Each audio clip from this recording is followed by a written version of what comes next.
Alvarez here, Wrestling Observer Alive. Mike Sempervive, also WrestlingObserver.com. Well, looks like we're back. Back up on Twitch. Sometimes I never know if that's a good thing or a bad thing. But anyway, we got a lot to get into here today. And I got a couple of things I want to rant about. Because that's my favorite when I see Bryan Alvarez rants. Adjust that chair. Well, a couple of things to rant about. First off, we've got this tournament for the Raw title. Talked about this for a few days.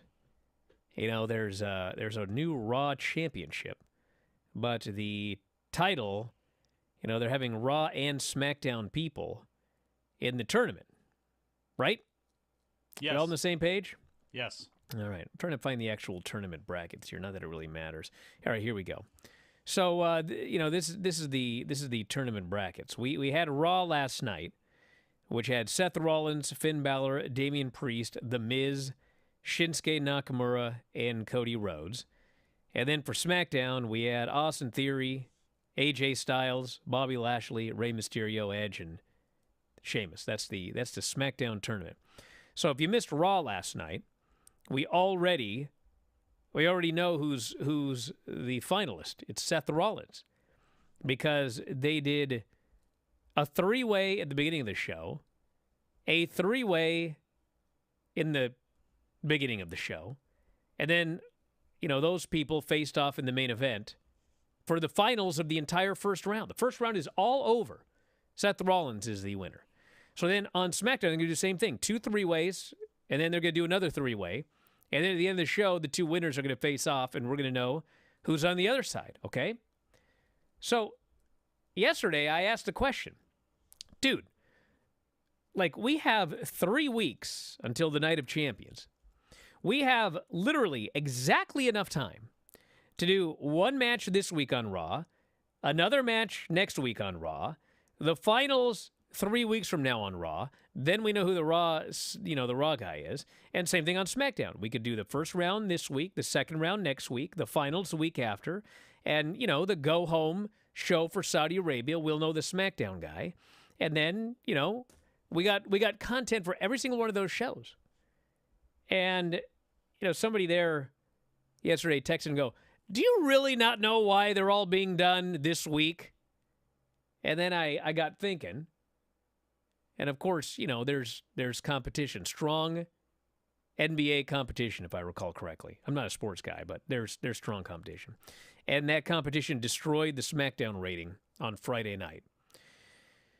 So, you know, the argument is, well, you know, this is a tough week, so we're going to just throw it all at the wall Monday, and we're going to throw it all at the wall Friday, because it's a tough week. And then Dave explains last night, he goes, do you know why there are SmackDown wrestlers in the Raw tournament? And I said, why? He goes, well, it's a real tough week, and so they want to make sure there's something big on SmackDown. So the SmackDown people are in the Raw tournament. And, like, I hear all this stuff, and I'm just like, dude, this is all so dumb. Bro, do you realize, first off, for the person who goes, you don't know why we're doing this? Yeah, it's a tough week. Guess what? There's tough weeks all the time. There's always something big on television, okay? And as far as, like, well, you know, it's a tough week, so why don't we get some SmackDown wrestlers in the Raw tournament? Again, there's tough weeks, and there's strong competition all the time. You know what would have made all of this a lot easier? If we didn't have a brand split in the first place, and every time there's a hard week, just book a big show with all of your stars. But instead, we did a draft, and now we have to already. Do you realize that Bianca Belair wrestled on Raw last night? She's the SmackDown champion. Why is she wrestling on Raw? It wasn't even a day. They literally said, the day after Backlash, this all goes into effect. Well, we're now at the week after Backlash, and there's no brand split to speak of. Bianca's wrestling on Raw, and, you know, we got SmackDown wrestlers are going to wrestle for the Raw title, and then we're going to have this whatever. I'm just like, God, this is so dumb. It's so dumb. And then, speaking of dumb, because this was also brought to my attention, NXT tonight has this tournament beginning to crown a new NXT Women's Champion.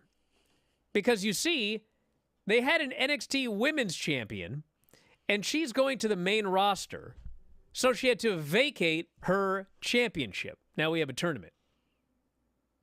Well, meanwhile, we have NXT Women's Champions, and they are going to SmackDown with the NXT Women's Tag Team. They don't have to vacate their titles. They're going to just go back and forth. But Indy has to vacate. Why? Well, my argument was, she's got a foot injury or whatever, so she has to vacate. And then, like, well, why'd she get called up then? Well, I don't know. This is all complete and utter nonsense. It's nonsense. So anyway, that's the latest nonsense with Raw, SmackDown, NXT, and the draft. It's all nonsense. Does Adam Pearce have to explain why somebody drafted Indy Hartwell as opposed to Braun Breaker? Well, that's another story entirely. You see, Indy was ready for that main roster run, but Braun, he needs more seasoning. He doesn't have a Dexter to be held in the arms of, but I guess if you want to take a good thing out of last night, and here, I'm looking for silver linings and things, Ludwig Kaiser and Giovanni Vinci against Kevin Owens and Sami Zayn. Does that make you happy? Does the thought of that make you happy, that match? Does the thought of, those guys in Imperium actually being used in a different way, obviously still Wait a second. Did you watch the show? I know. Kevin and Sami beat them last night. Yeah, well, that's true. How about this? Which actually didn't even bother me all that much, to be honest. How about Mustafa Ali and Otis, and Maxine and the battle, the tug of war taking place between Maxine and Chad Gable? How about that? There was good stuff on Raw last night, as we're going to get to, but and I hear this every day, and it just drives me nuts. Why is it all Vince's fault? And you know what? This is always brought up from people that didn't really watch the 8 months before WrestleMania. It's always the people that didn't actually watch. The people that actually watched the show when he was gone and are now watching the show when he's back, it's like it hits you in the face. The stupid stuff that is returned the moment that guy came back that wasn't there before. Forget about it. And it's also people that didn't watch that keep telling me it actually wasn't any better, Brian. It wasn't any better. That's a lie. It was miles better. Miles and miles better. Guys, you know what? Go back and, it's all on YouTube. Go back and watch the world-famous Raw report for the time previous to Vince leaving. Watch it again during the period that Vince was gone, and watch it again now. I watched every single solitary show, and it was miles better when he was gone. And now he's back, and absolutely stupid, nonsensical, mindless stuff is back. So don't tell me, carrying the water for Hunter, blah, blah, blah, blah, blah. Look at the stuff that was painfully obvious if you watch the shows. Yes. Painfully. Look at the things that have been universally reported by everyone, including the rewrites and the plan changes and seeing them in action. I'm not saying if you don't like the product, if you didn't like the Bloodline storyline, if you didn't like what they were doing, that you were going to absolutely... Again, it's not about that. It's about the fact that there were a lot of little things and things that would drive us nuts and drive nuts, people there nuts, that were, getting ironed out and smoothed out, that now came back with wrinkles because that's how Vince is used to doing things. It's crazy Vince out there doing his thing. Just look at the period from Royal Rumble to WrestleMania. Not just saying, it's WrestleMania. Look at it year over year, okay? Look at the difference year over year because of that 8 months of booking. It slaps you in the face if you look at it. Back in a moment, Observer Live. You're clear.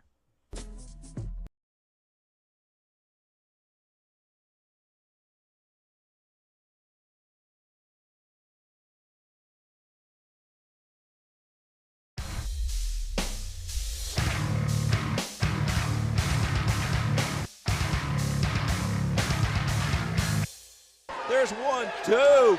Now he's got Bryan Alvarez. He whips him into the corner hard. Adam Firestorm following up, catches a boot to the face. Bryan Alvarez with another hard shot to the head. 1, 2. This is the most aggressive I've seen Bryan Alvarez today here in Portland Wrestling. Now he's got his knee across the throat. He's choking him, LC. Well, it's like this week Alvarez has something to prove, brother. Something to prove to his sweet little lady over there. Of course, Adam Firestorm with a big win over Black Dragon last week. Looking for another one here. There's a sunset flip. Is he going to go down? Yes, he is. Over he goes. 1, 2, 3. It is all over. Adam Firestorm with the victory over beautiful Bryan Alvarez here in Portland Wrestling. Now out Bryan Alvarez firing away with a boot. Action continues after the bell. Goes for the back body drop. No! Face first plant by Adam Firestorm. Your winner once, looks like he'll be your winner twice. Action continues. There's a whip into the far corner. Adam Firestorm follows with a spinning kick. LC, I think Bryan Alvarez has bit off more than he could chew tonight. Miss Rent-to-Own really disgusted over in the corner. Adam Firestorm not done. There's a lion sold on top. He hooks him again. 1, 2. 2.5. I thought we had a 3 count earlier in this match, LC. I was wrong. I can't believe it. I thought Youth Gone Wild was just adding a little salt to the wound. I thought Alvarez was out of her head and a 2-time loser, brother. Well, Mark Watson's hand must have stopped just short of the 3 count. And these eyes of mine need glasses, because I thought I saw a 3 count. Bryan Alvarez going up top. Oh, well, forget about your cataracts, brother. Up and over he goes. Nobody home. Adam Firestorm back in control, playing a bit of possum. He's climbing up top. Is Rento-Onato really upset? There he goes. Swamp oh, and that one yet. There's a hook to leg. 1, 2, 3. Now it's all over. A 2-time loser. And does the LC have to look after Miss Rento-Onato tonight, baby? There's Adam Firestorm, your winner in this match. Once, twice, 3 times, it didn't matter. Bryan Alvarez not up to it. Miss Rento-Onato absolutely disgusted with it. Mark Watson explaining to him it was a 3 count this time. No hook to leg. Fair and square, Adam Firestorm, your winner here on Portland Wrestling. Fans will be right back with after a message from our sponsors.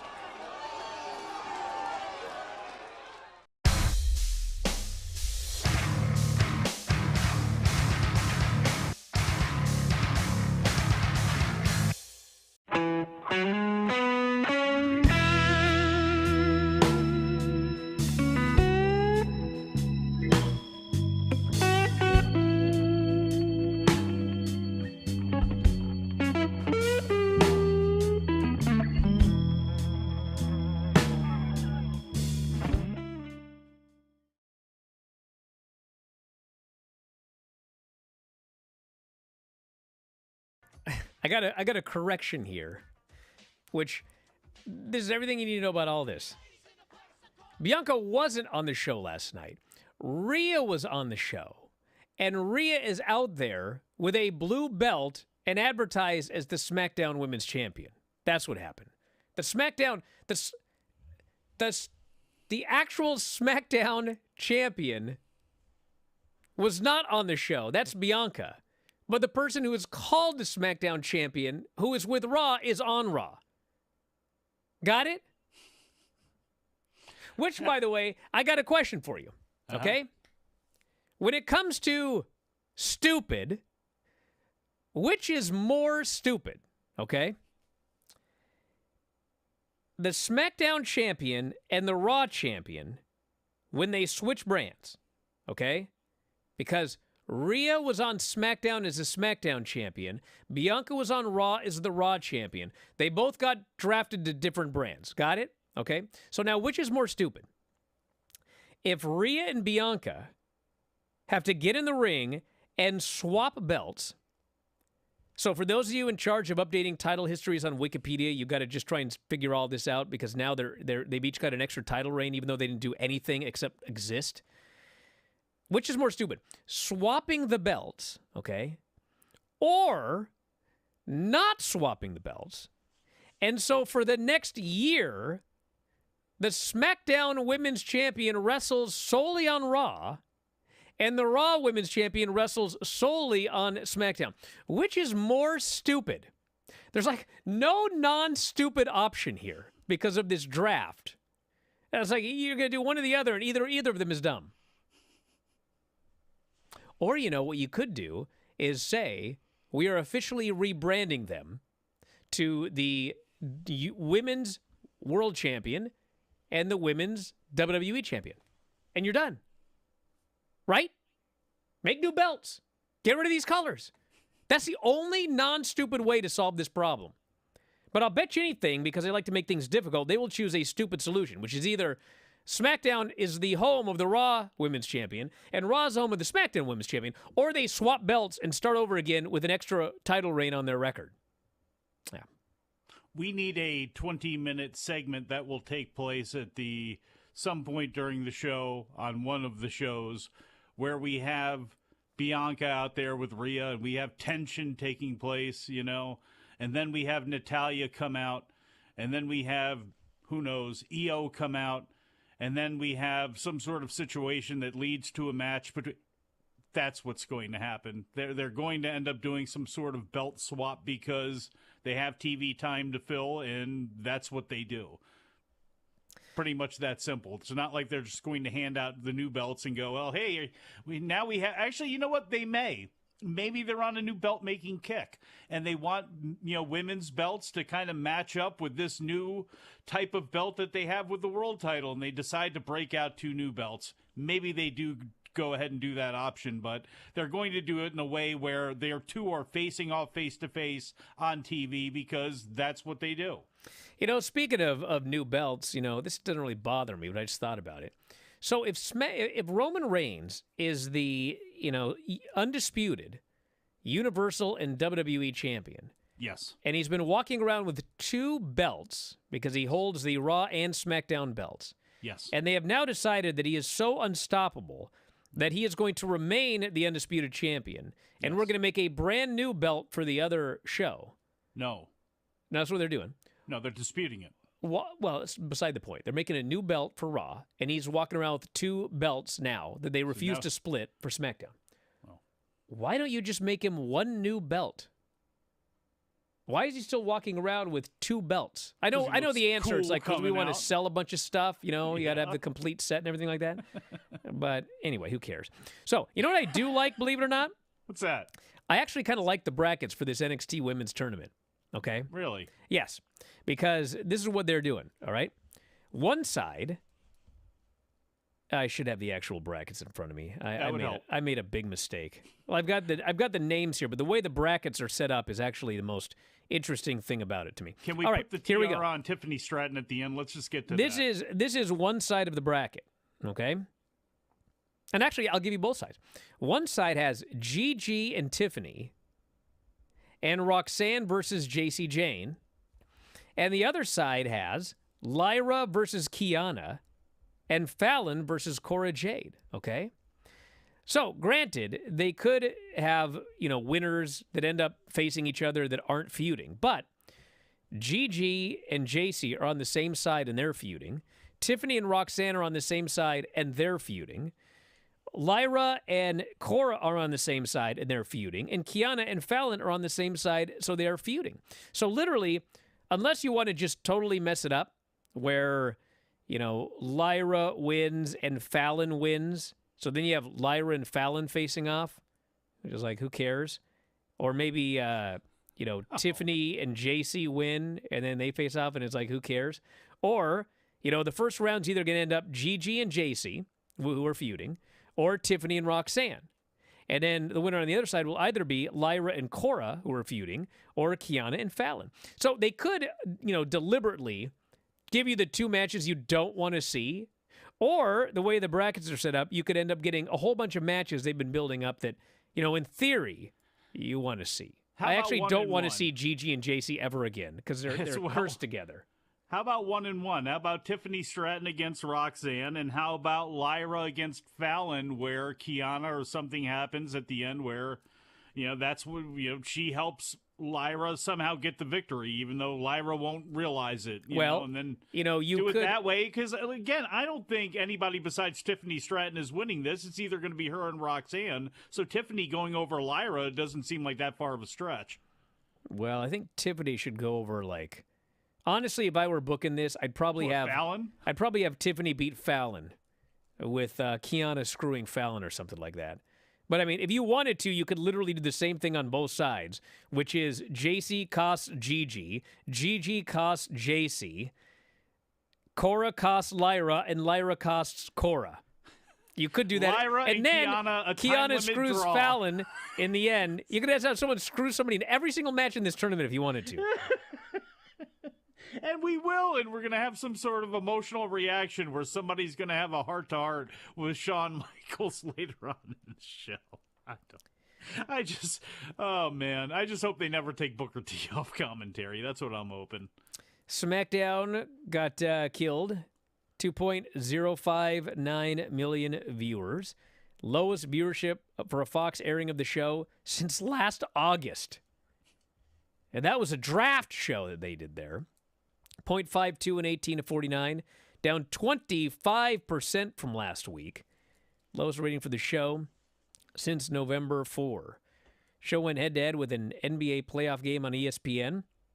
They did a 1.65 rating in 18 to 49, 1.65 in 18 to 49. So that was a big number. And then, of course, Rampage on Friday aired at 3:30 Pacific, 6:30 Eastern, I believe. And that did 294,000 viewers, which was nearly identical to last week. A 0.09 in 18 to 49. But, if you consider the time slot that it was in, it's not a horrible number.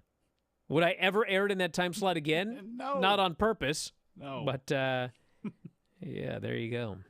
Look, what can you do? The NBA playoffs are a monster. And to me, this is, with both companies, it's like WWE trying to counter-program the NFL. Remember, they were trying to do that for a short period of time during Monday Night Football, and it's like, you know what? You can't win anyway. The only thing you can do, hope for a bad game, build up your stock enough where people are actually interested in checking you out for whatever reason more than the football game, and that's literally all you can do.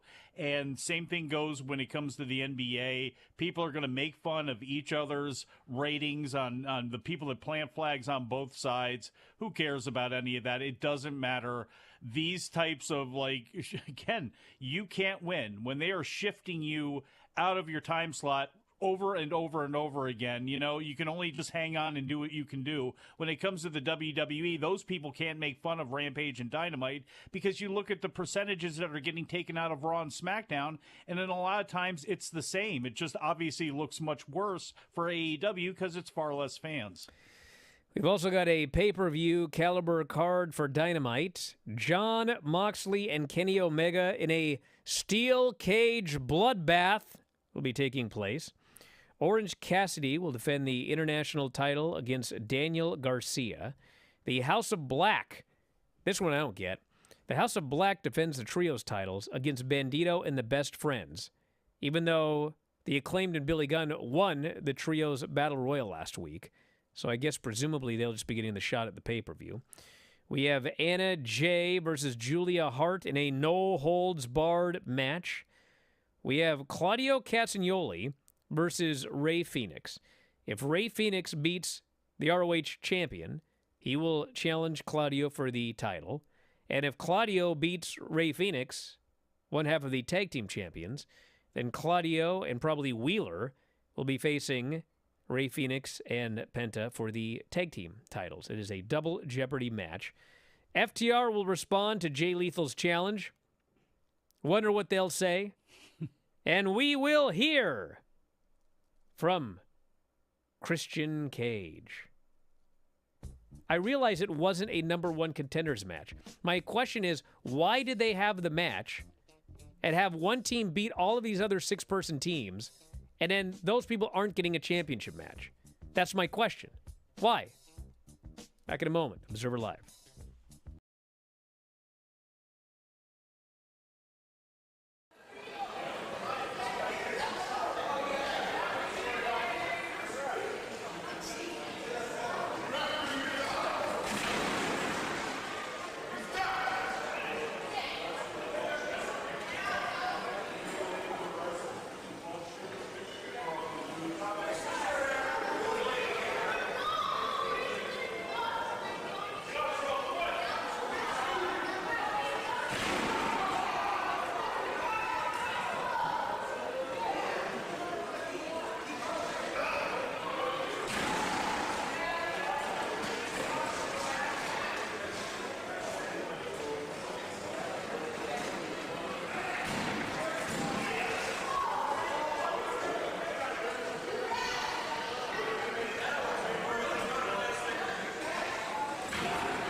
Back on the show, Bryan Alvarez here, Wrestling Observer Live.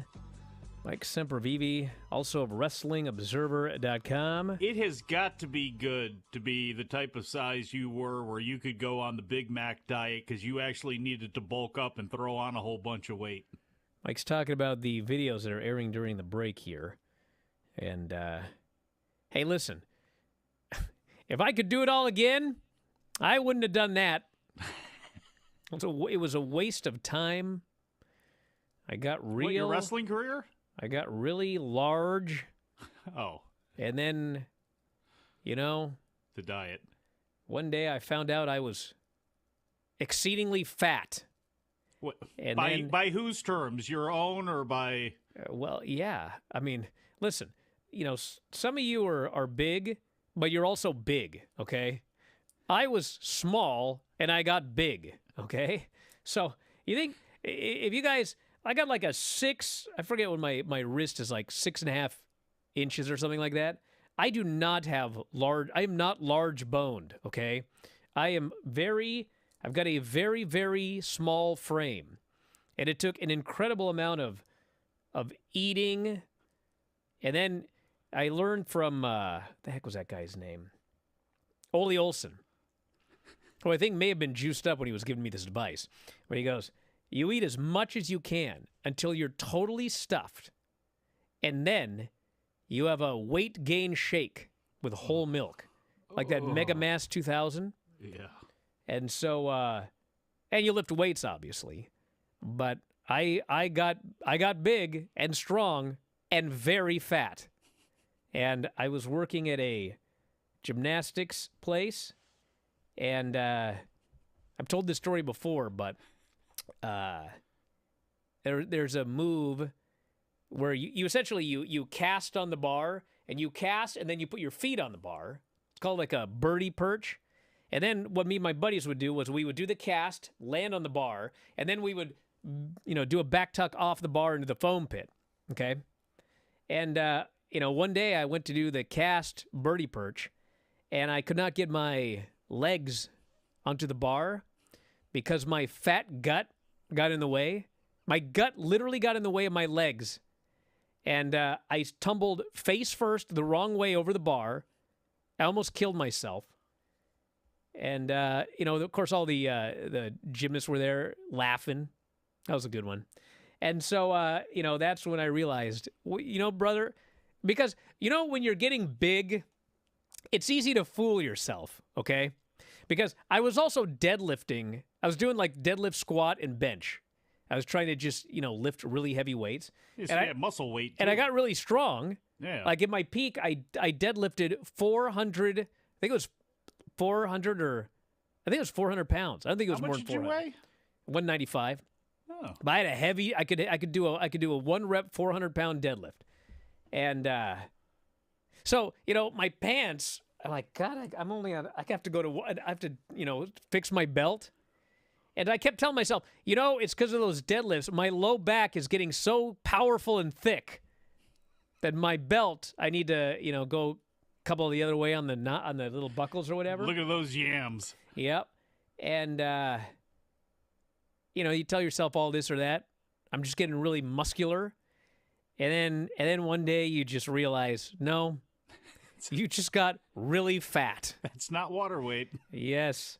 That's fat weight. And so all that work I did to get up to that, 195, once I got there, I was there for like a day, because that's when I realized, brother, you do not look like, Kurt Angle. You're just fat, buddy. And so then it was like, well, now I got to go to do the journey the other way. You know how much fun that was? See, that's None. the point. That's the point. You could have just pivoted and said, you know what, the hell with it. I'm staying this fat, and now I'm going to start investing in, gusset plates and light tubes and such. No, because what's not really healthy, I found, is to be, 5'6", 5'7", and weigh 195 pounds with a frame like mine. So, yeah. Hey, it's working for Darby Allin. Yeah. I wish Darby Allin would have been around in the late 90s. I never would have gone to 195. I would have been perfectly happy at 145 or 135. Not doing that, though. You have to talk to him about that. Talk to you about that. Well, here's the world-famous Raw report. Uh-oh. It opened up with Cody coming out to open up the show, said hello to Jacksonville, and he said that he defeated Brock. He learned he could be beaten, and now he was going to focus on the World Heavyweight Championship. And they showed the brackets, and he announced, "It is my honor to announce that the tournament has begun." So we had Damian Priest, Seth Rollins, Shinsuke Nakamura. I thought this match was excellent. I don't care what Dave thought about it. I liked it a lot. And Nakamura ended up countering into a knee bar because Priest was doing a great job selling his leg from the Bad Bunny match. He goes for the knee bar. Seth comes off the top with a frog splash. Pedigrees Nakamura, pins him. Seth is on his way to the main event. We had a segment with Imperium, Sammy, and Kevin. And they're like, we're talking. Can you go away for a while? They don't want to go away. So this leads to a challenge for later on in the evening. We had a total Vince segment, Leave Me Alone. It was Ali, whose gimmick is that now he's a very positive man. Otis, whose gimmick is also that he is fat. And he's got Chad Gable trying to get him to be a great wrestler, and Maxine wants him to be a model. Because you know who would think it's really funny to have a fat man whose gimmick is that there's a hot woman that wants him to be a model? Wonder who could possibly come up with an idea like that. So Chad wants him to run and do the caterpillar or whatever. Maxine says no. He's all confused. So he runs, he hits the post. Ollie hits the 450, pins him. Chad and Maxine yell at each other afterwards. They have found a way to make me, the viewer, not care one bit about Ali, Otis, Maxine, and Chad Gable. And you know, there's one man who has effectively found ways to make me not care about people who there's no reason on the planet I should not care about. But he has found a way. Miz did his promo. If you guess that he ran down his resume, that's what he did. And then we had Cody, Finn, and Miz in a tournament match. And Cody hits the crossroads 3 times on Miz. He does that gimmick where he has to get in a really weird position to make a cover because he's going to get yanked out of the ring. And he is yanked out by Brock. Brock gives him the F5 on the floor. Finn hits the coup de grace on Miz, gets to win, advances in the tournament. And then, man, Brock kills this guy. F5 on the floor. You know what's funny about Brock is, like, he literally actually, in real life, in the reality of this world, Cody took 1 bump on the floor and 1 bump on the table, which we see all the time. But because it's Brock giving him these moves, you're like, this guy's going to be hospitalized for weeks after this. So he's put through the table. And then Brock grabs the mic, and he has this giant gash on his head, self-inflicted. He has a huge black eye. And he cuts the gosh darn scariest frickin' promo I have seen in my life. Where he says, so Cody, what do you want to talk about? And he says, look at my face. Look at my face! He says, you want to take credit for this? Well, you lucked into it, and you lucked into the pin, and now I want to fight. And man, I was so scared I almost went running. And I'm like a long way away from Jacksonville. I almost fled my house in fear at this. And so now you know why Cody got that fluke win at the pay-per-view. It was to set up the fury of Brock Lesnar and him demanding a fight where there will be no flukes coming up at Night of Champions. This was the greatest Brock Lesnar I've ever seen in this little segment right here. Rhea killed Dana Brooke and then continued to kill her. Natty came down to the ring. It appears to be Natty and Rhea for the SmackDown Women's title on Raw. On SmackDown, right? On Raw. Oh. Zoe Stark challenges Nikki Cross. Kevin and Sammy beat Imperium. Turned into a very good match, but the one thing I'm going to say is they got to figure out something for Kevin and Sammy because they're just there. They are just there. And the matches are good, and the people like them, but they're just there. They had something with no direction. There with those guys. They had something there. Nobody cares in this environment in WWE if one half of the tag team champions is facing off against Gunther for the Intercontinental title, because fans like and believe in all of them. The ones they don't believe in are Imperium, Giovanni Vinci and Ludwig Kaiser, and the rest of the tag team division, because there isn't one. This would have been a perfect way to give Owens and Zayn something like against legitimate dudes, build up the rest of Imperium, and get Gunther kickstarted off on something. Things like this drive me nuts. We had a Sonya and Chelsea segment. They won a petition for the women's tag titles. They've reunited the way, and it appears to me that Ciampa's coming back to team with Johnny, or maybe feud with him. I guess we'll see. Zoe Stark beat Nikki Cross quickly. That's not the question. The question is, what are Index going to be doing on this show? Same thing they did on NXT. Zoe beat Nikki in a match with zero heat. People did not care about that at all. We had Trish coming out of the ring with a Becky Lynch missing shirt. A grown woman is missing. This did not end up on Fox News, this shirt, I might add. Will you stop? But Becky's music hit. Trish acted like she was just pretending. But then the music, of course, hit again. Trish said, "Shut it off! The joke's over!" But Becky was in the ring, and she beat her up. And I guess they're doing this quicker than SummerSlam. That's what it looks like to me. We had Dominic versus Xavier Woods. Rhea ended up pulling Dom to safety. When Woods tried the coast-to-coast, Dom cradled him and pinned him. So it's not a great crowd here tonight. And, people want to get on Dom. Oh, he's not really that... Yeah, he wasn't over in this match. A lot of people weren't. He is much over when he cuts promos. This match was fine, but, there was nothing done on the show that made you really want to see this match or make it seem like it was important at all. We had Miz wanting Nakamura to be his tag partner. Nakamura was like, nah, we're going to wrestle each other next week. Miz did not want that. We had Raquel and Liv saying, hey, we'll face you. Sonya, Chelsea, all you do is ask. But then Sonya and Chelsea laugh, and they say the petition was not for you. We think Damage Control is going to beat you. Our petition is to face them. Ha ha ha, and they run off.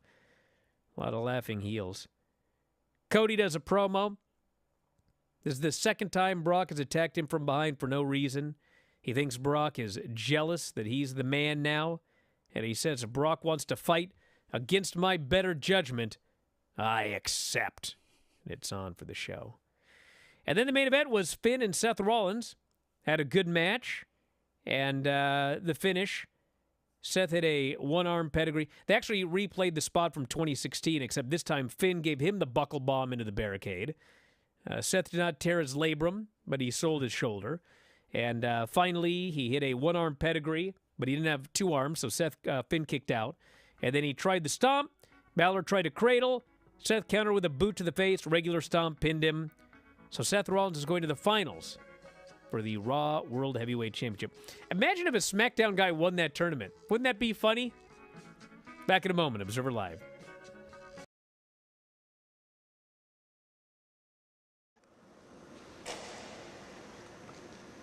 Well, the pool here pretty much wraps up this tour. You can see 4'3".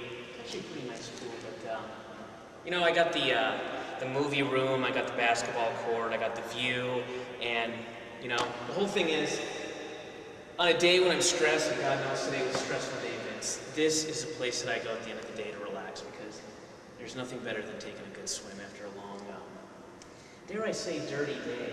So anyway, before I go, I just want to say thanks to everyone for watching the film today. I hope you all enjoyed it, and I hope you enjoy even more the rest of the tape, because despite the fact that Vince here is on it, in several of the matches, they're actually pretty good. So just want to thank everyone for coming, and I will spend the rest of the day probably enjoying the pool here. You want to go swimming, Vince?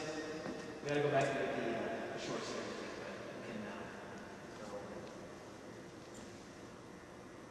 It's my shorts. Vince, you know what? You are the man. You are the dude. And I can't believe you brought these. Let me tell you something. We've had a rough day. You shoveled dirt on my shoes, you poured popcorn on me, and knows what else. But in the end, it's usually it's which is why you're maybe a lackey, but you're a lackey. And I have something for you, Vince, for what you've done for me today. It's a nice shiny order. Dude, it's all I got. I'm giving you all I got. I just want to say thanks. You know, we could probably go swimming.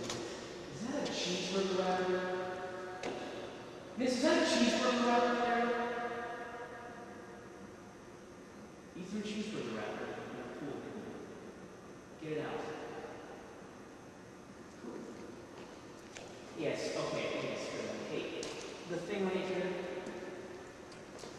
And so I understand you like cheeseburgers, but you can't take the wrapper and throw it out.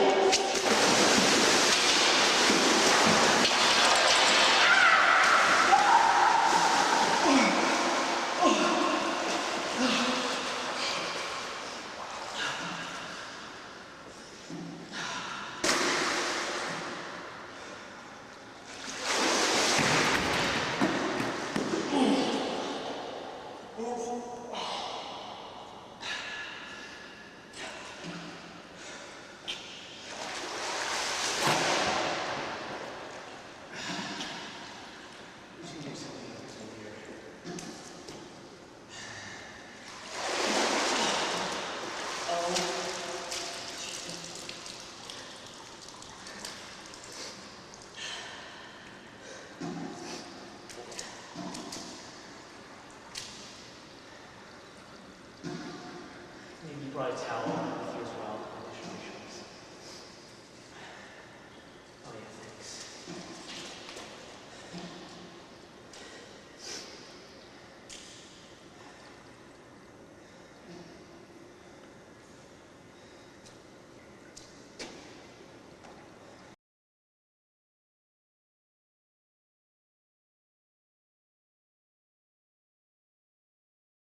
The show, Bryan Alvarez here, Wrestling Observer Live. Mike Sempervive, also of WrestlingObserver.com.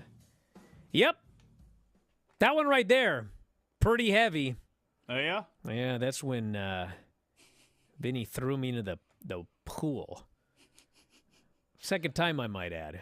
Because I also got thrown into the pool in the Battle of the Empire. And my own wife threw me in the pool during that Ice Bucket Challenge. Golly. He didn't throw you. Yeah, he hit me with something, but you know what happened there. Well, yeah. You all know what happened right Bryan there. was too afraid to take the big arm drag into it. Ridiculous. Well, I mean, Vinny can't do an arm drag.